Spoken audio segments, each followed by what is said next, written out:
গুজরাট বিধানসভায় পাশ হলো অভিন্ন দেয়ানিবিধি আইন, ইউসিসি। তো এর আগেও একটা রাজ্যে পাশ হয়েছে ইউসিসি, সেটা হলো উত্তরাখণ্ড।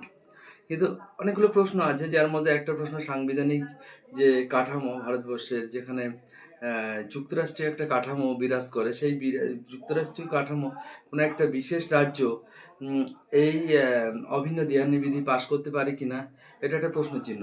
কিন্তু তারপরে ভারতবর্ষে যে পরিস্থিতি, তাতে যতই আমরা নিয়ম নীতির কথা বলি না কেন, এই নিয়ম নীতির কথা কিন্তু সব জায়গায় খাটবে না।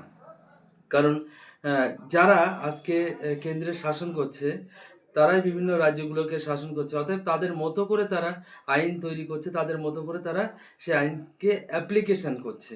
তো যাই হোক, অভিন্ন দেয়ানিবিধি যে গোটা ভারতবর্ষে বিভিন্ন ধর্মীয় গোষ্ঠীর জন্য যে বিভিন্ন দেওয়ানি মামলাগুলো নিষ্পত্তি হতো, সেটা আগামীতে হয়তো কয়েকটা স্টেটে হচ্ছে। এরকম করতে করতে হয়তো ভারতবর্ষে এই যে শাসক বিজেপি, এরা যদি থাকে, হয়তো ওরা এই আইনটাও এনে আনবে। কিন্তু আলটিমেট এতে লাভটা কী হবে? সবারই কি এই আইনের আওতায় আনা হয়েছে?